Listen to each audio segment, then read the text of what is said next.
अस्सलाम वालेकुम। આજે આપણે નજબની અંદર છે અને દુનિયામાં મોટામાં મોટું કબ્રસ્તાનની અંદર આજે આવ્યા છે આપણે.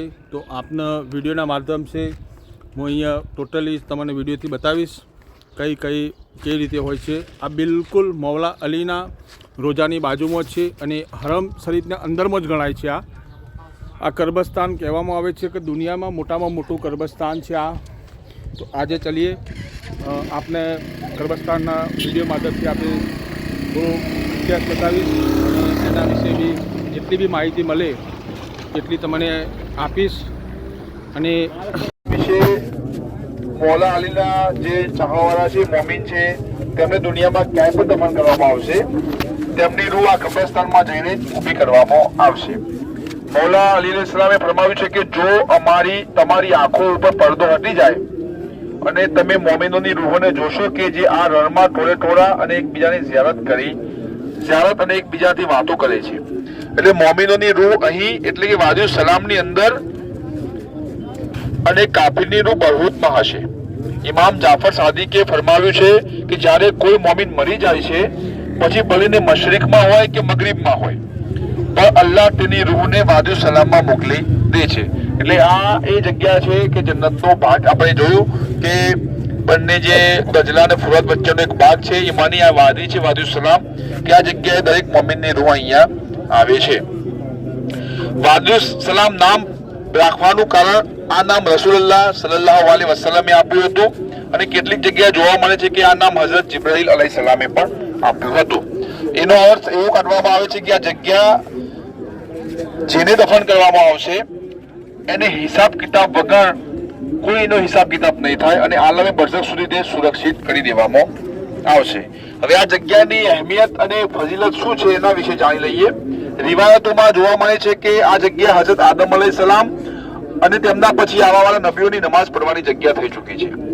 તફસીરે યાશીમાં છે કે શબે મેરાજ રસૂલુલ્લાહ સલ્લલ્લાહુ અલૈહિ વસલ્લમ અને જિબ્રાઈલ અલૈહિસ્સલામ બંને કૂફા અને વાદિઉસ સલામમાં તશરીફ લાવ્યા અને અહીં નમાઝ પઢી. એટલે કે ઇન્શાઅલ્લાહ આપણે હવે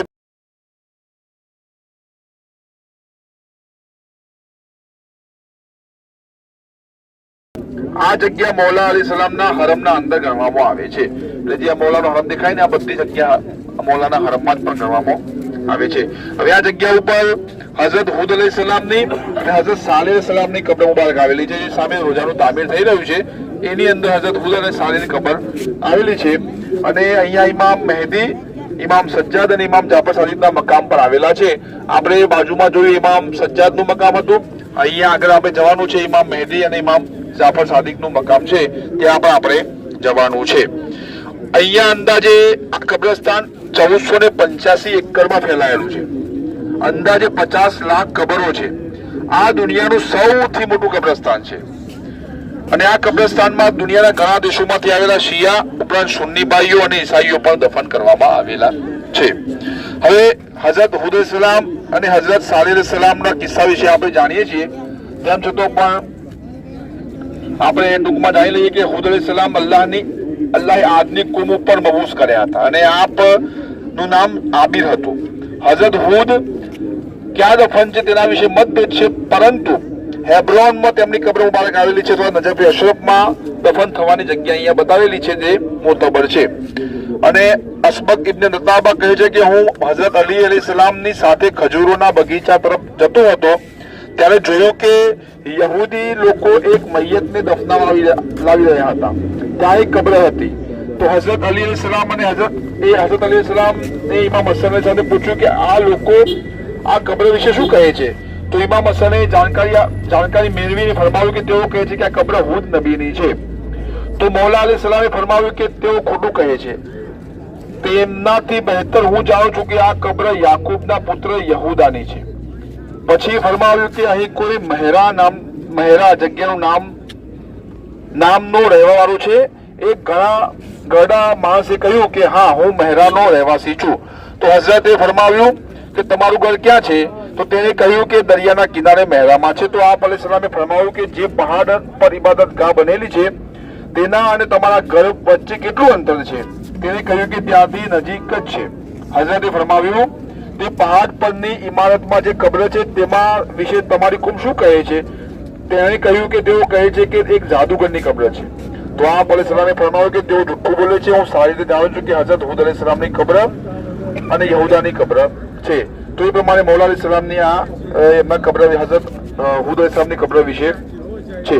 હવે હઝરત સાલેહ અલૈહિસ્સલામની પણ આ જગ્યાએ દફન કરવામાં આવે છે કે જેઓ આજની સમૂદની કોમને હિદાયત કરતા હતા. અને એમને સાલેહ અલૈહિસ્સલામની ઊંટરી વિશે આપણે જાણીએ છીએ કે એમની ઊંટરીનો આપણે કિસ્સો પણ આપણે જાણીએ છીએ. અને તે બુત પરસ્તી કરતા હતા લોકો. અને અલ્લાહ એ ઊંટરીને મોજીઝા તરીકે આપી હતી. દરેક નબીઓને કહીને કે મોજીઝો આપ્યો હતો. હઝરત મૂસા અલૈહિસ્સલામને અસાનો મોજીઝો આપ્યો હતો કે જે એ વખતના જમાનાની અંદર લોકો જાદુ